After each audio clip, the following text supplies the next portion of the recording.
We start with breaking news from Israel. We are getting reports of a suspected car ramming and a stabbing attack in Tel Aviv.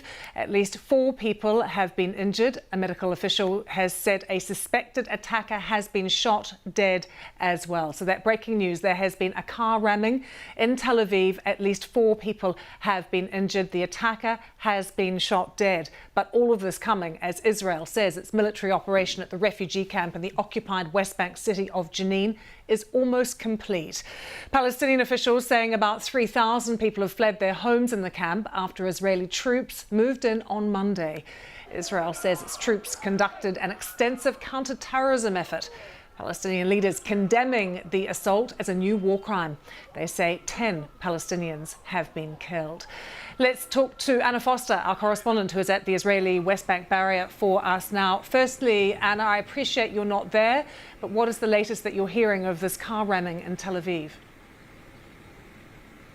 Well, we've seen some graphic pictures from the streets of Tel Aviv. As you said, it appears at the moment, certainly the ambulance service have said that 4 people have been injured. All seem to have survived the initial ramming attack. And again, you talked about the assailant who we were told has been shot. And again, graphic pictures would seem to suggest that that assailant has been shot and killed. And as you said, this all happens against the background of the Israeli military operation, which started yesterday morning here in Jenin. As you said, this is the West Bank barrier, if you like. It's the line between Israel and the West Bank. And if you just look across here, that is Jenin, and in particular Jenin camp. Even in the last hour or so, we've been seeing plumes of smoke rising still from the camp, some smaller plumes of white smoke. At one point, a very large plume of grey smoke rising into the air and visible for several minutes. Now, the Israeli National Security Advisor gave an interview this morning to an Israeli radio station saying that they thought that the Israeli Defense Forces were close to achieving their aims from this operation, where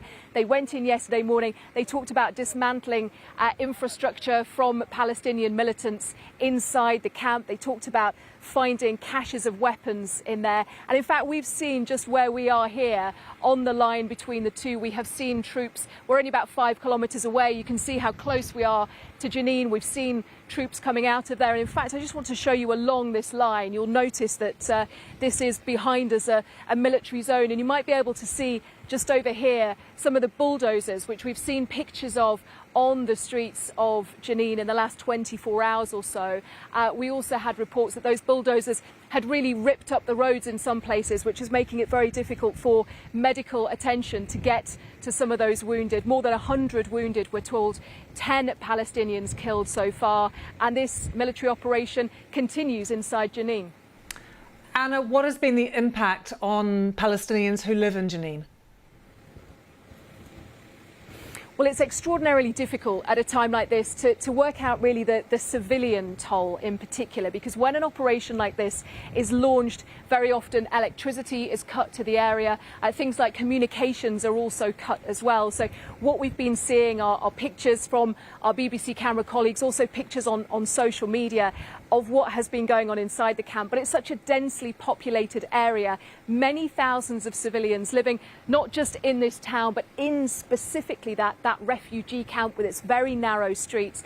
And you're right to talk about the civilian impact. And in fact, that's something that has been picked up not just by NGOs who work in there, the UN agency who looks after Palestinian refugees. They have expressed their concern about the civilians in the area. Also, MSF, Médecins Sans Frontières, they have said that they have worries about actually people being able to get to and treat the wounded. We know that tear gas was used outside a medical facility this morning where people who were wounded were being treated. And in fact, even the US yesterday, while it said that it supported Israel's right to defend itself against terrorist groups, it also cautioned against anything that would put the civilian population in this camp at further risk.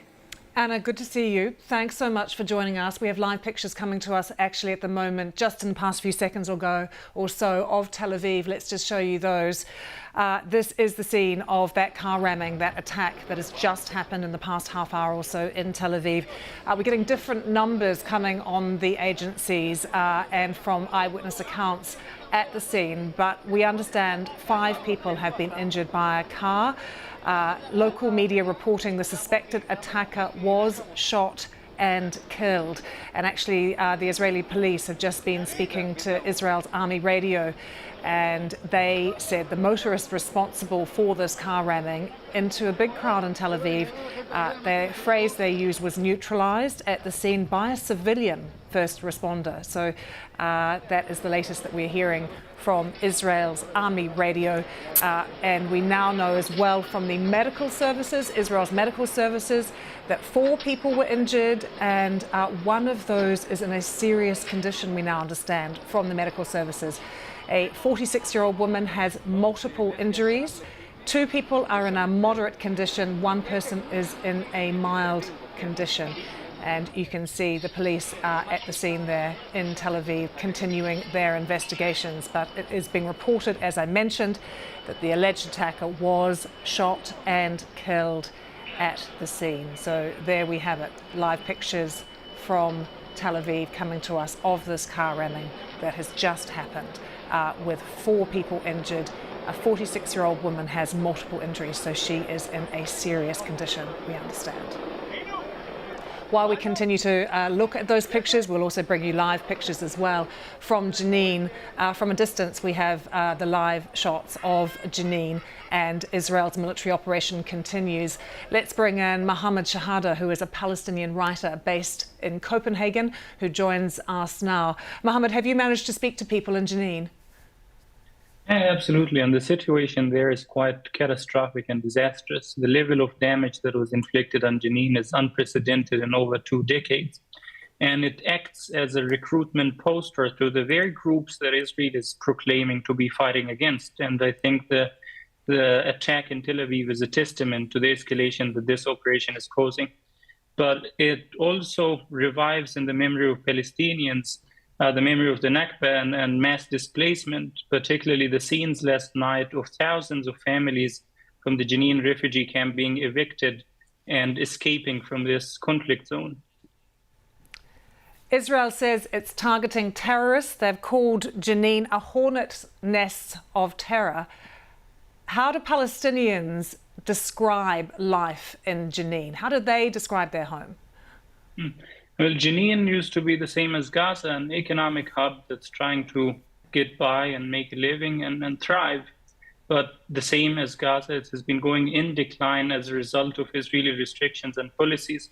The Israeli key buzzwords that are used in reference to Jenin to dehumanize the population and justify the operation, as you mentioned, the hotbed of terrorism, you can easily make a comparison to the Israeli settlements Shiloh and Ely, who over the last 2 weeks have launched attacks that the IDF itself has described as nationalist terrorism.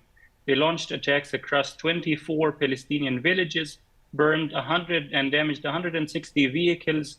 They burned tens of homes, shops, and farms, and they wounded over 60 Palestinians and killed 1. But Mohammed, you will know that the Israelis will say over 50 attacks in the past few years on Israel have originated from Jenin.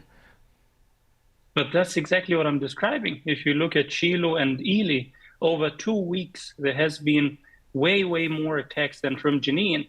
And Israel has done close to nothing in that particular case. Right. In fact, the settler violence that has escalated recently is one of the reasons for this military operation. You have ministers that are holding key positions in this government, Itamar Ben-Gvir, Minister of National Security, who was saying very loudly and clearly that the IDF should focus on Palestinians and should disregard all the violence and terrorism coming from settlers. The longest running newspaper in Israel, Haaretz, they described this as the minister's war on the Israeli security services because they started to focus on settler terrorism. Mohammed, thank you very much for joining us. We're still seeing live pictures from Tel Aviv of this attack that has just taken place, the car ramming there. And we have now had a statement from the Palestinian militant group Hamas, its spokesperson Mohammed Hamadeh, saying the heroic attack in Tel Aviv is part of a natural response to the ongoing massacre of our people and a legitimate self-defense against the Israeli occupation's violation of all human norms. and goes on, the occupier must prepare to count his dead and injured, for the blood of our children is not cheap. So it is Hamas that is claiming responsibility for this attack in Tel Aviv that we know has left one victim in a serious condition. This is from the ambulance service, a 46-year-old woman, 2 people in a moderate condition, 1 person in a mild condition. And the other report we're getting from Tel Aviv is that the alleged attacker was shot and killed at the scene by a civilian responder. So all this going on as the Israeli military operation continues in Jenin as well.